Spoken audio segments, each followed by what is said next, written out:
Once upon a time, there was a little boy called Howard who loved writing stories. Little Howard dreamed of being a writer, and so he sat and wrote every night. But everything he wrote was fucking shite, yeah. Wubba-dubba-doo, wubba-dubba-doo. Worst writer in the world, worst writer in the world, worst writer in the world, worst writer in the world.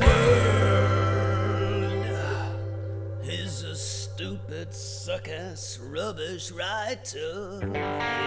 Welcome to the worst writer in the world with me, Rufus, and he's tiny. Ooh. He gets up really early in the morning. Ooh. He wants you to feed him. It's Howard Long. Thank you to the British Comedy Guide for hosting this show. Thank you to all of our lovely patrons on Patreon for supporting this show, and thanks to you for listening to this show, Howard.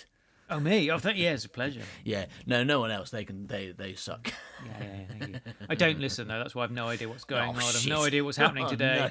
But you're the only one I care about.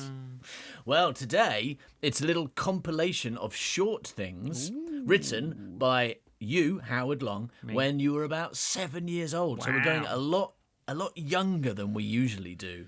Like usually the youngest we manage is like middle school, 11 to 13. But we've got a few of your school books from primary school, and that's what we're going to be looking at today. Cracking hell. Yes. What a treat we're all in store for. And, you know, it is a treat, and probably what people are thinking. In fact, I feel so treated that I want to give something back. I feel like you've done so much for me with the almost 200, like getting close to 200 episodes of The Worst Writer in the World. We're approaching that speed. And, you know, wouldn't it be nice if I could give something back? And we say, no, don't just give us something. Instead, sign up to our secret gang on Patreon and we'll give you way more than what you're giving us. Right? In fact, you try and give us something back and we'll stop you by giving you something in return. And then you'll still be in debt to us. Yes, that's correct. Right? And then you'd have to come round to our house and do some building work for us. Yeah, we will have some favours that we're going to ask of you later down the line. You have to do some favours for us. So go and check it out at patreon.com/manbycow, where you could get an enormous amount of very entertaining stuff by us for as little as $2. Just $2, in fact, not even a month, because you just get so much immediately that you could just cut and run, or you could stick around and make us happy. Exactly. Shall we get started, Howard? Yes, please.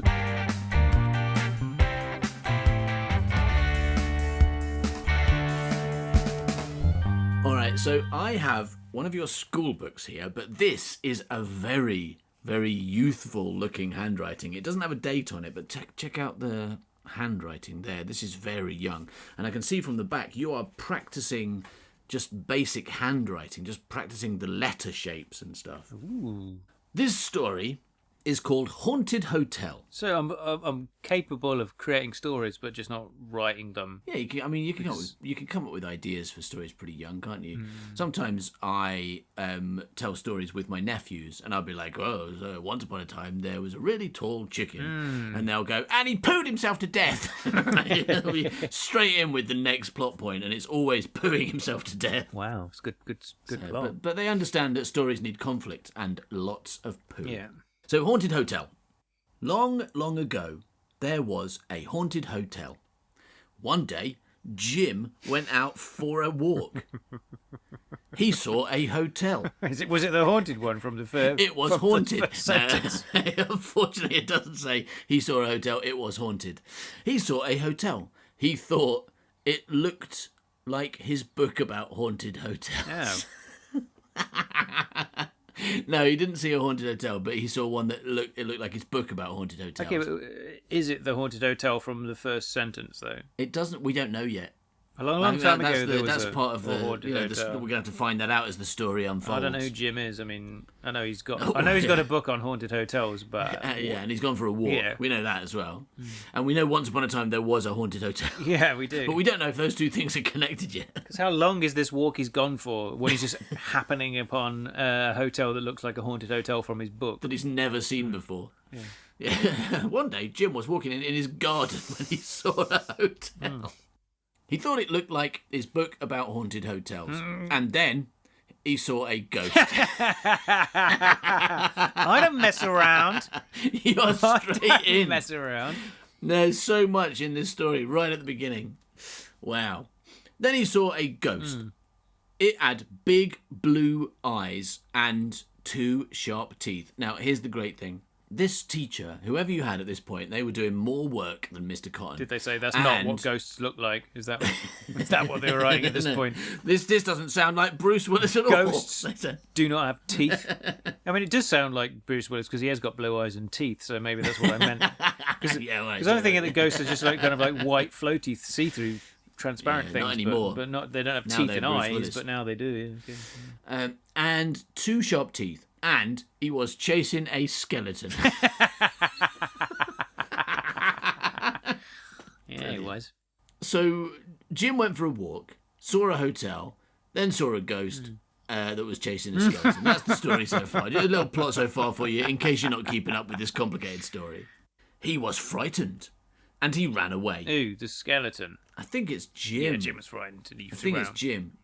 All right, I mean, it's going to get more confusing, because I think you've forgotten who the main character is.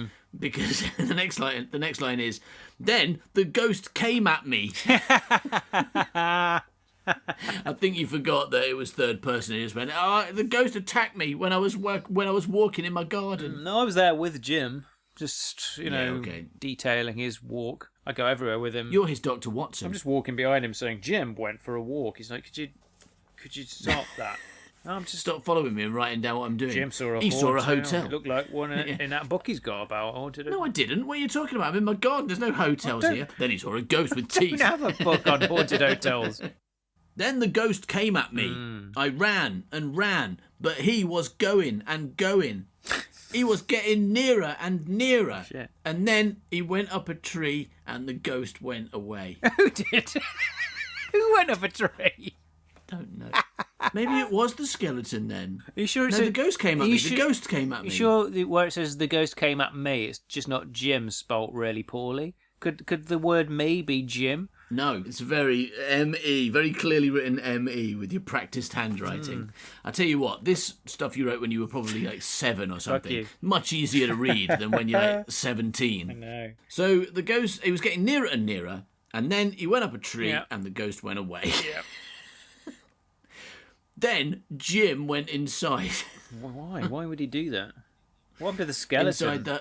Then Jim went inside the hotel. Yeah, no. Why? I don't know So what why happened would to he you. Why would he go inside the hotel?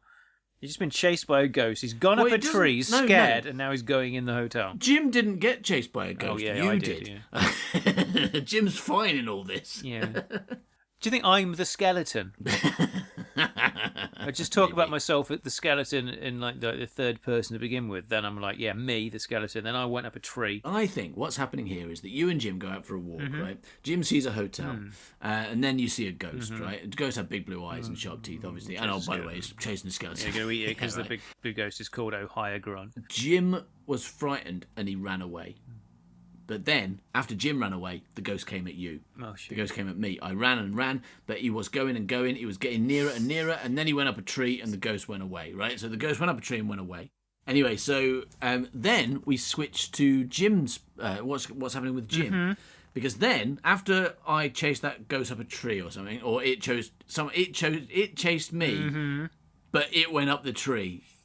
Anyway, that happened. Then Jim went inside the hotel. He saw an ugly monster. It was like the Hunchback of Amsterdam.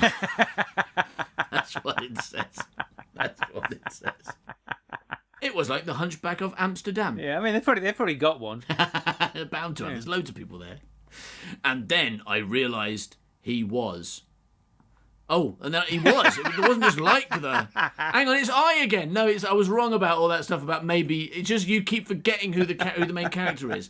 And then I realised he was.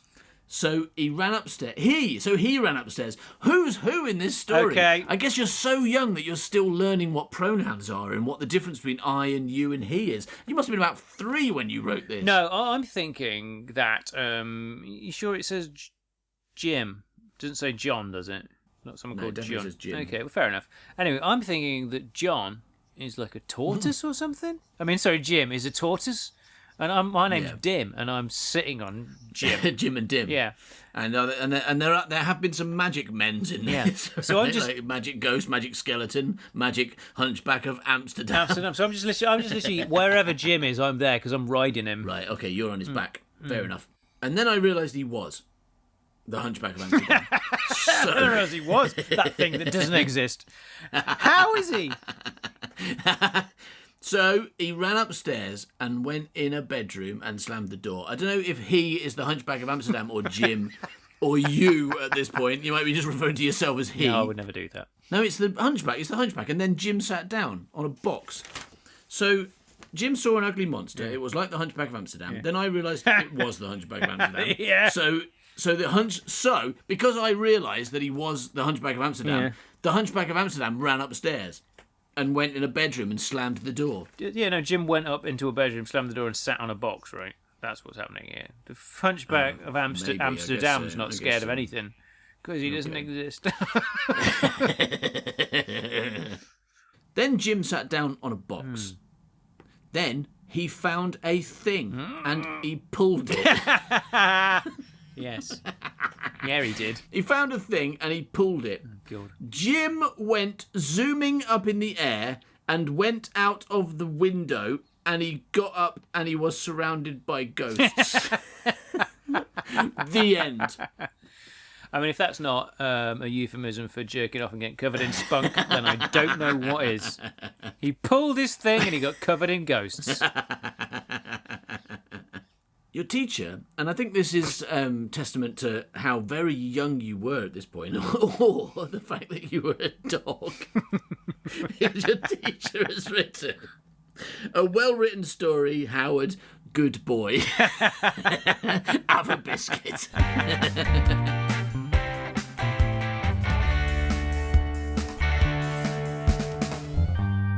I have some choose your own adventures to play. Really? What appear to be very, very short choose your own adventures. So the first one.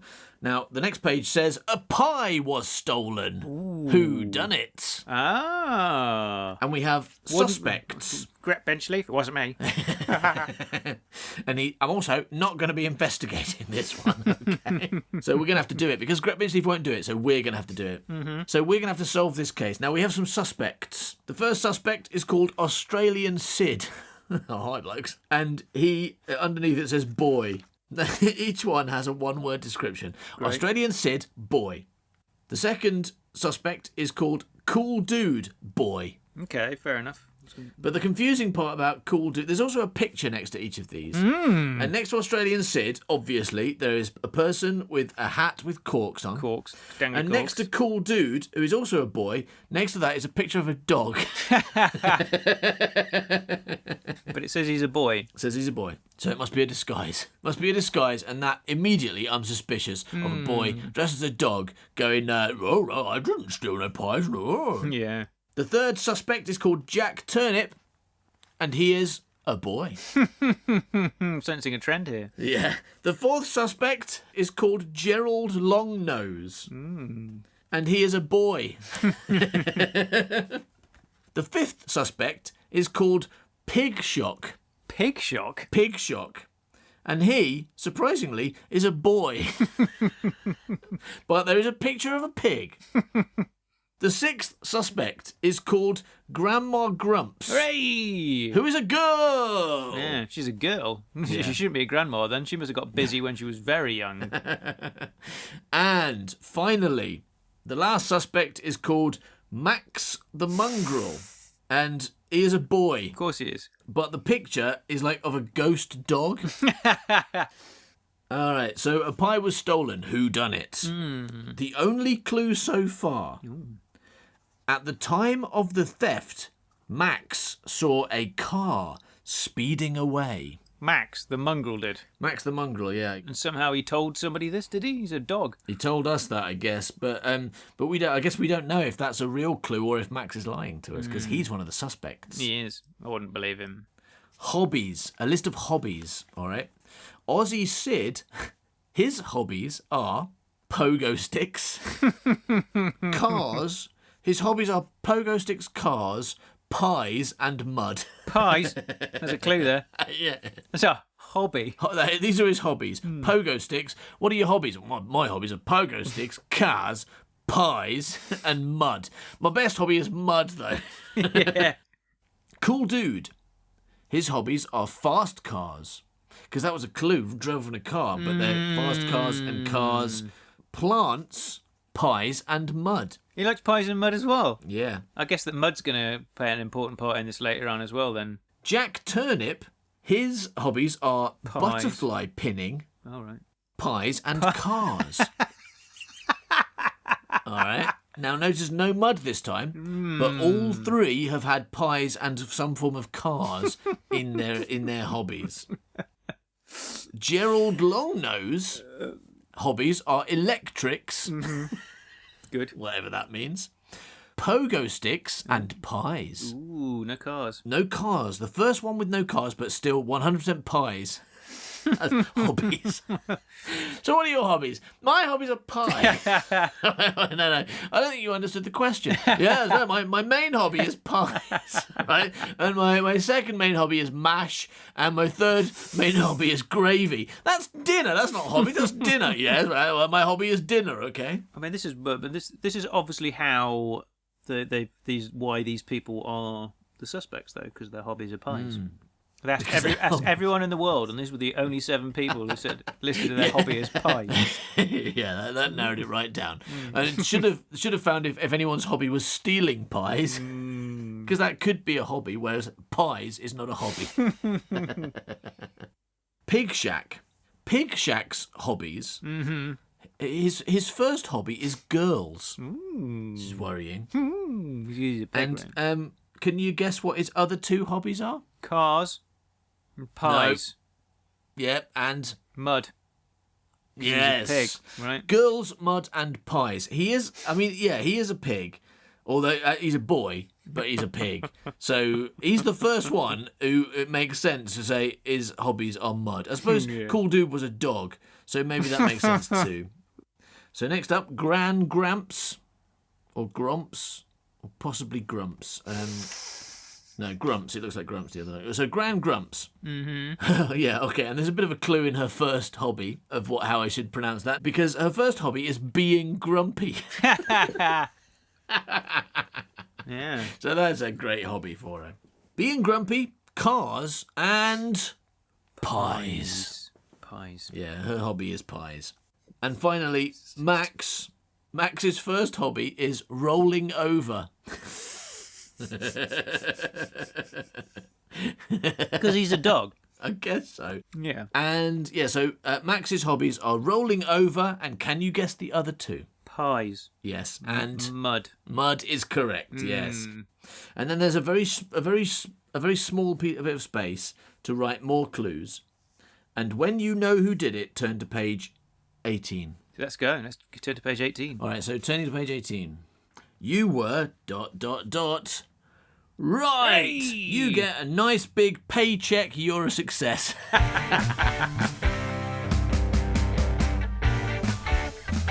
This is a short story written by a young Howard, Great. very young Howard, Yeah.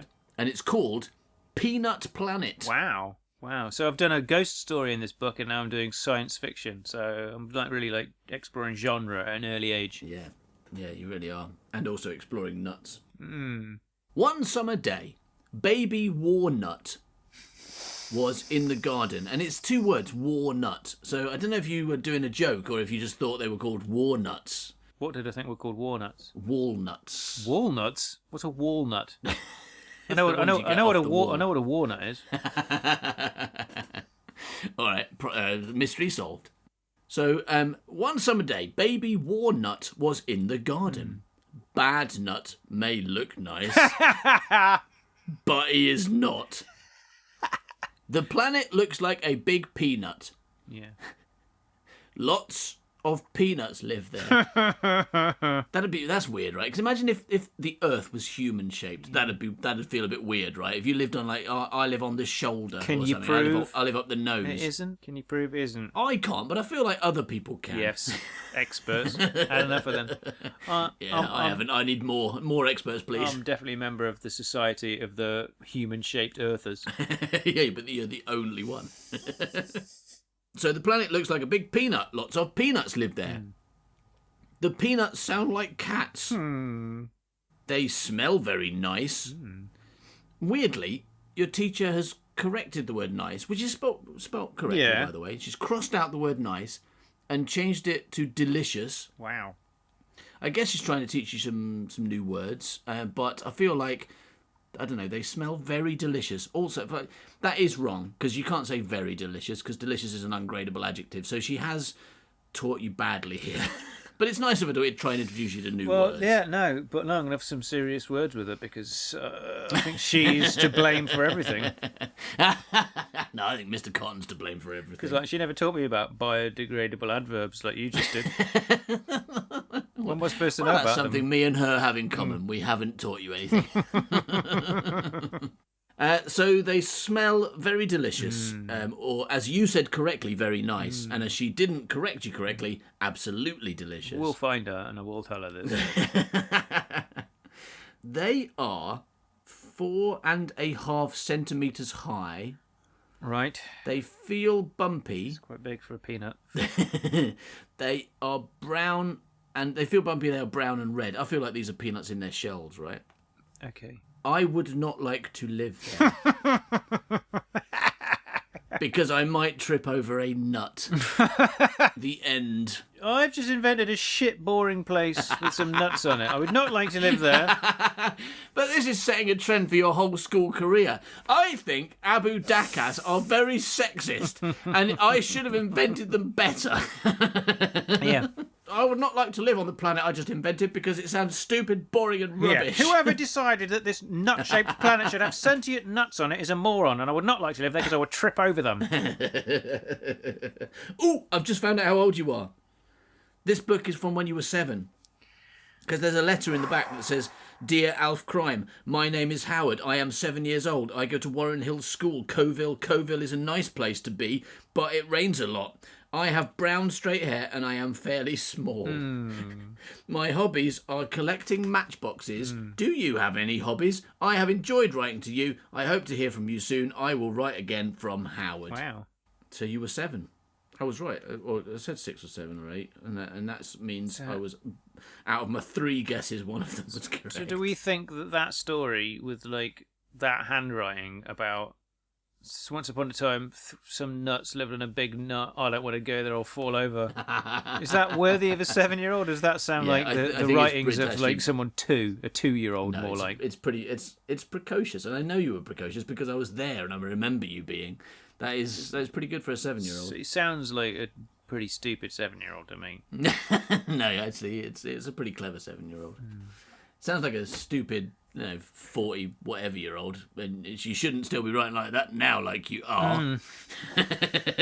Once upon a time, there was a Gret Binchleaf who was a nut, and he didn't like tripping on other nuts, and so he died. The end, because of ghosts chasing up trees. Listen, once upon a time, I heard the phrase "start as you mean to go on," and that's what I've done. Yeah. Nut planet. I make a note to bring Nut Planet into my next chapter of Gret Binchleaf. That's an amazing one that needs to enter the Gret Binchleaf universe. Don't make me go to Nut Planet again. Oh, fucking hell. Not Nut Planet, I'm sick of those fucking nuts. I fell over so many nuts while I was there. Tripping over all of them. I'll tell you what, that Howard Long as a 7-year-old was right. I don't like living on Nut Planet because all the nuts I trip over on a regular basis. He was a very prescient child.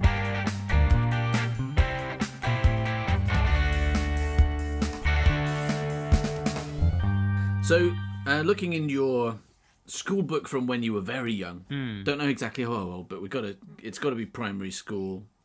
You're practicing handwriting, and you've been asked to write a list. Is it of desirable qualities in a future partner? Because I want them to be sexually open. Age 6. I don't want them to be ugly because I wouldn't want to have full penetrative sex with an ugly person. Now, this is a list titled Mummy. Right, and I'm not sure what the assignment is, but you have written this. Number 1, a wonderful mum. Number 2, a clever mum. And number 3, a nice